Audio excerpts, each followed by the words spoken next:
So, I'm not a scientific man. I mean, I'm definitely not smart, and that seems to be a pretty important part of being a scientist, but it goes deeper than that.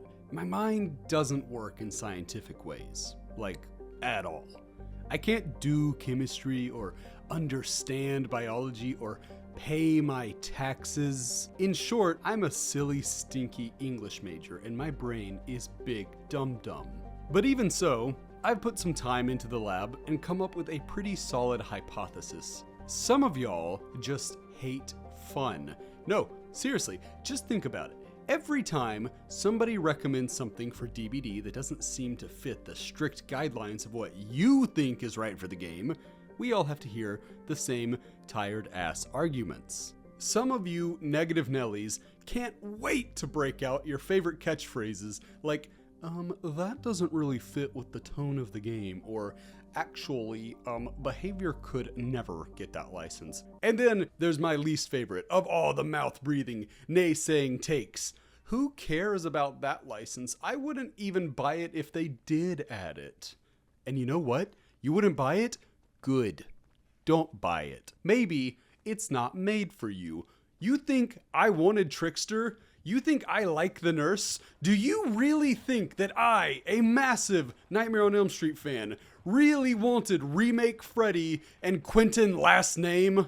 No, I didn't want any of that, but I kept my mouth shut. I took my medicine, and I kept on keeping on, because I understand something that should be obvious. Not every character is going to be your favorite. Say it with me now. Not every character is going to be your favorite. I mean, just look at me. I'm a Clown main and a Jeff Johansson main. Clown is easily one of the most hated killers in DBD for a wide variety of reasons. And Jeff is so underutilized that I'm pretty sure even Tap and Jonah have more players than him at this point. But does that make my two mains invalid? No, because I think they're neat, and that's really all that matters. Just take the latest Attack on Titan cosmetics as an example of what I'm talking about. Do I watch Attack on Titan? No, it's too mainstream for me. I tend to stick with little-known anime like My Hero Academia and The Office. But am I happy AOT was added to DBD? Yes, because it made loads of people very happy. And you can argue all you'd like about whether or not the license fits in DBD. It does. But at the end of the day, none of it really matters. The license holders are happy. Behavior is happy. And a good chunk of the player base is happy. All in all, this cosmetic pack was an absolute win. A huge, massive dubski. And speaking of absolute wins and huge, massive dubskis, have you considered, gamers, what it would be like if they brought Scooby-Doo to Dead by Daylight? I know. It sounds ridiculous. I know, I hear it, right? But I don't see much of a reason not to do it. Unless that reason is, herder, I hate fun. In which case, I will never convince you, so I'm not gonna try. I'm gonna reach out to the other people in the audience. Because much like Attack on Titan, Scooby-Doo as a crossover would be incredible. And also like Attack on Titan, it would only feature cosmetics. There's no need to do a full chapter for the license because then I start to see the argument against adding it, right? Chapters should probably be more reserved for, I guess more genuine and serious content. But as a fun little side event, I am all for Dead by Doobert. This would be incredible. I would be on board with it 1000%. Thankfully, it's not that hard to pick who would play which of Scooby-Doo's iconic characters. While the titular Great Dane probably doesn't have a role in the DLC, more on that in a bit, all of his Mystery Gang partners fit in pretty effortlessly.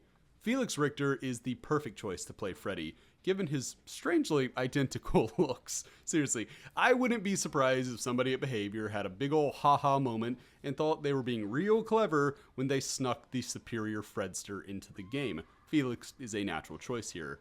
Daphne could be played by pretty much anybody, but I think it makes the most sense to let her serve as Kate Denson's 1 billionth cosmetic. Kate is there to be the hot one, and to some extent, so is Daphne. Though, to be fair, both characters actually have a lot of depth underneath once you get past that surface level, and they serve as reminders about the dangers of judging a book by its cover. But still, I think they fit. However, if it does tickle your fancy, we could also let Meg, a fellow redhead, play Daphne, but I just don't like that fit nearly as much. Daphne is very bougie, while Meg is much more country, but to each their own.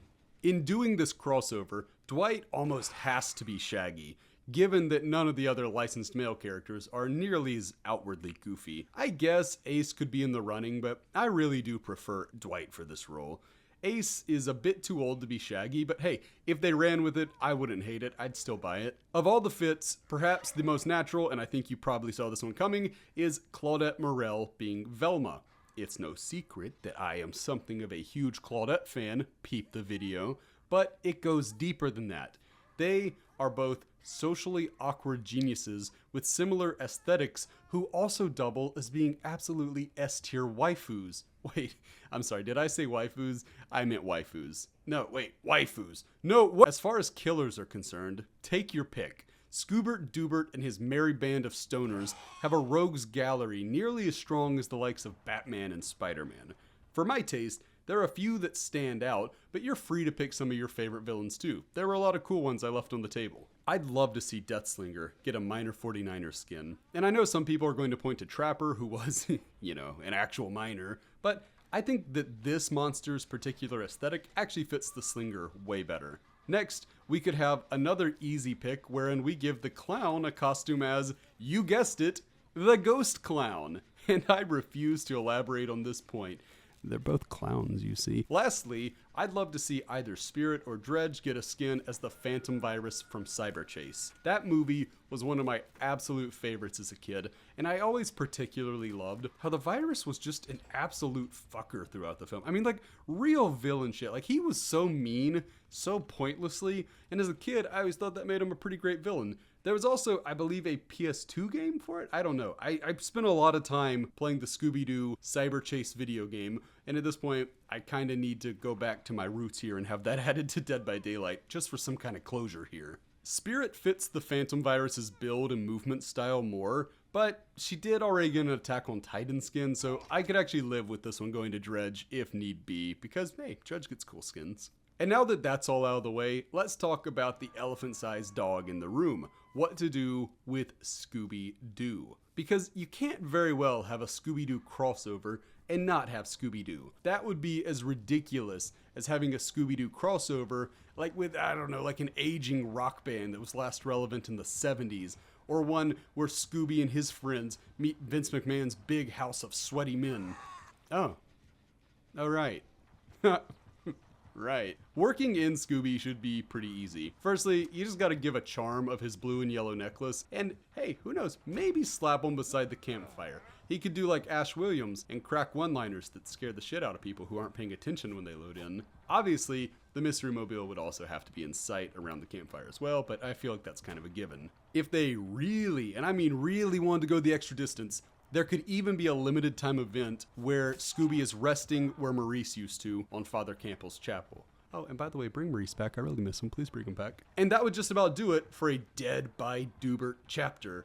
I think it would be an incredible time to be a DBD fan, and I don't really see how this could have any negative connotations. Scooby-Doo came out in 1969 and has remained a very popular show ever since, probably peaking around the early 2000s, but still popular today. Obviously, there are many, many fully adult Scooby-Doo fans who could enjoy this chapter and would enjoy this chapter. And as for the people worried that this chapter would flood the game with kids, well, two things there. Firstly, it is not behavior's job to keep up with what parents are allowing their children to play. If the parents say it's fine, then that's their decision. That is not on behavior to decide. As for kids ruining the sacred DBD experience, have y'all not seen the post-game chat? Are you guys not reading these things? Because there is no greater sign that I am talking to a literal toddler than having an opponent spam EZ or call me mid after a game. I refuse to believe that these people are adults because I'm trying to maintain some faith in humanity and I just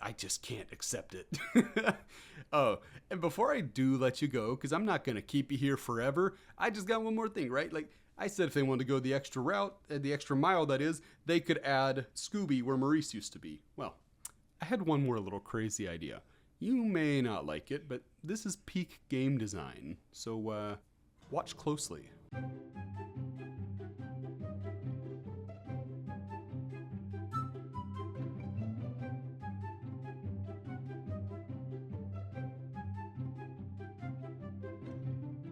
But that's gonna do it for me. I've been Das Food. I hope you enjoyed this super serious video that is very serious. And until next time, bye friends. I've been dreaming on in my head like I've seen it. A life worth living is a life with meaning. I'll do what I love till my heart stops beating. I'm feeding this demon. Got a taste, can't erase bitterness in my